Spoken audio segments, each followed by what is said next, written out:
This is why you can't drink in moderation.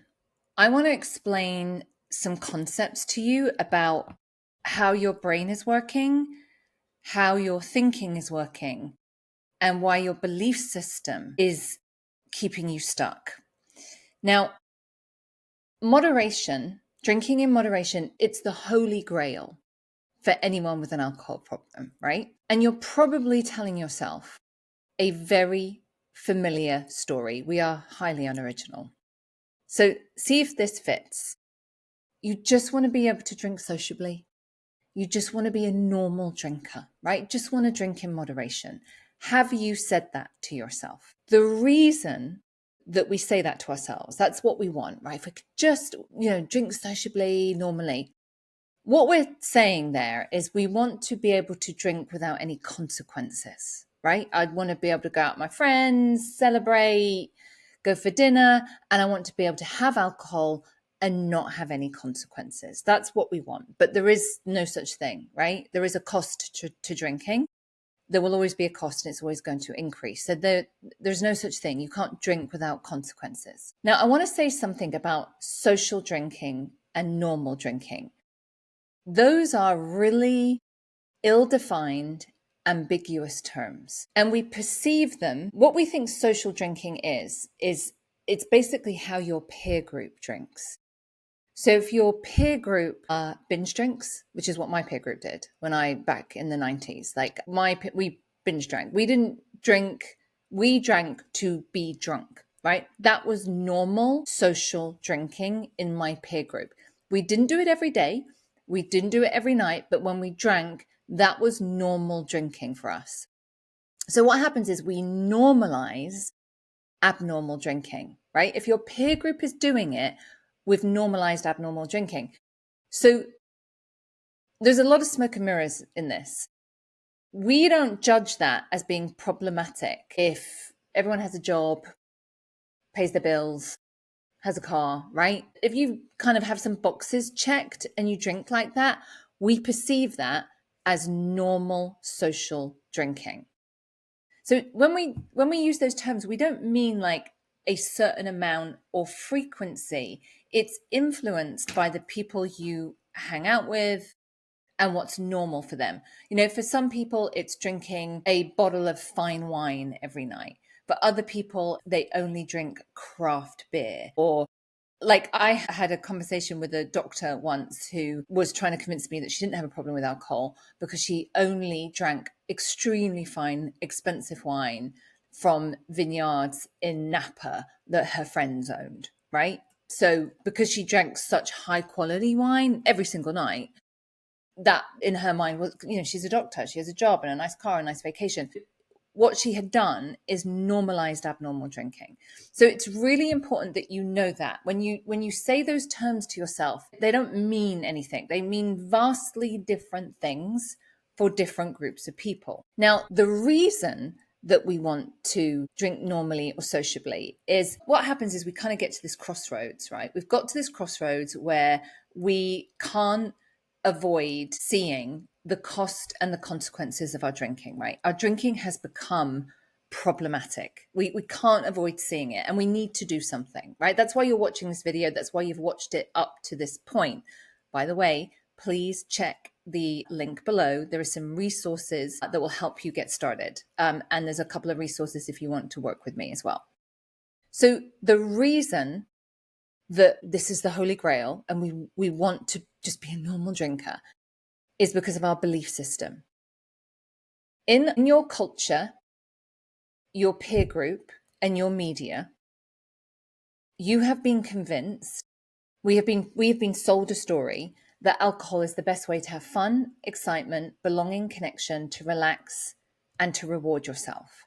And if you don't have alcohol in your life, you won't be able to have any of those things. This bit's really important. This is why people put a lot of time, money, and energy into trying to be a normal social drinker. It's because of your belief system. It's because what you believe alcohol brings you. You perceive alcohol as a benefit and you don't want to lose any of the benefits. Who does, right? Who wants to live a life without fun, excitement, connection, belonging, right? That doesn't sound great. So, because, and again, this is a faulty belief, it's not true, but we believe it deep within us because we have been persuaded of its validity over years from various different angles, right? I 100% believe that. I 100% believed that alcohol was the best way to have fun. And if I didn't have alcohol in my life, I would never have fun again. So I had to figure out a way to manage my drinking so I could minimize the cost and the consequences and maximize the benefits. We don't see things clearly. You just are not seeing things clearly. It's a perception. All sobriety is a shift in perception, by the way. So that was my perception. I perceived that sobriety was the best way to have fun. And if I could just figure out the magic formula to drink without the high consequences, then I'd be golden.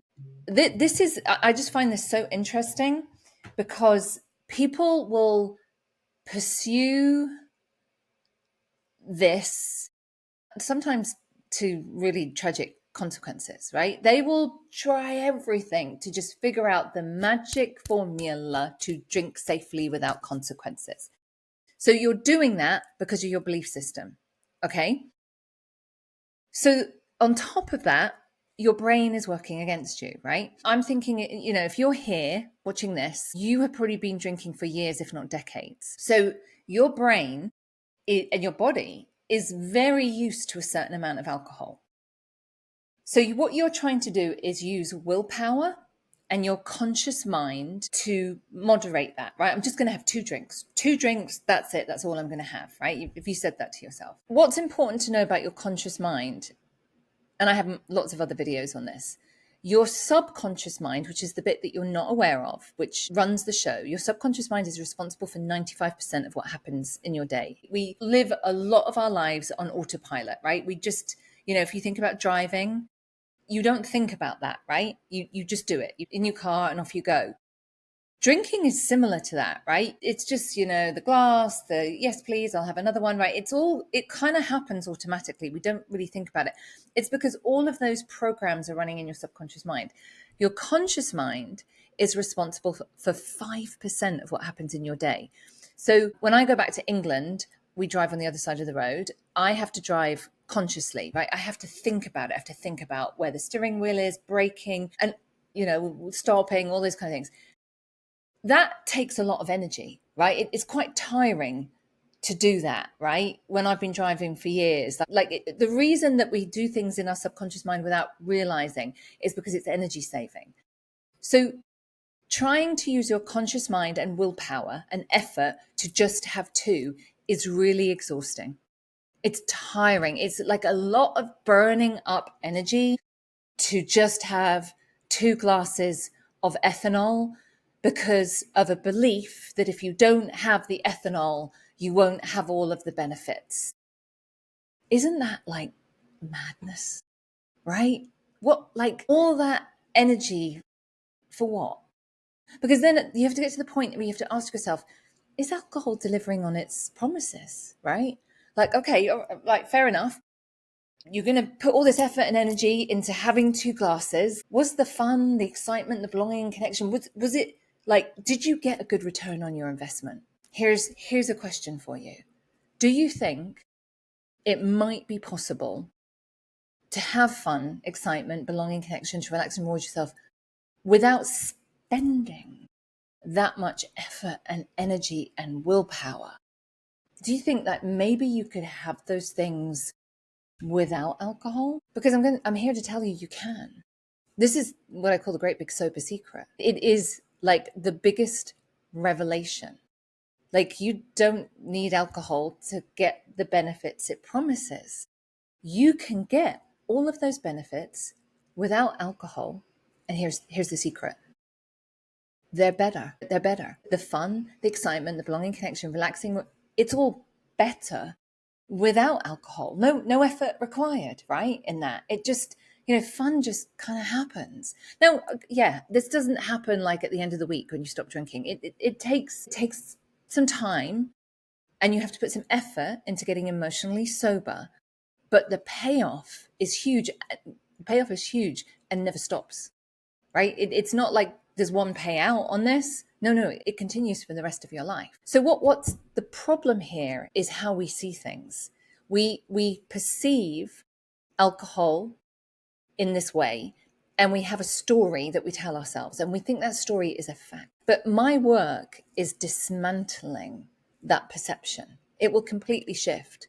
When I stopped drinking at 27 years old, I thought my life was over and I was never going to have fun again. And I thought that was a fact. I just knew it was a fact. A year or so later, I was out dancing, partying, sober.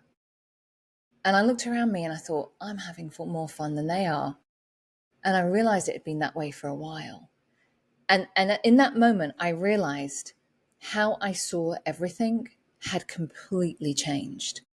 And I no longer believed any of those stories that I used to tell myself, that my peer group used to tell me, that the media used to tell me. I just didn't believe it to be true. So all of these layers are why, number one, you can't drink in moderation. It's extremely hard.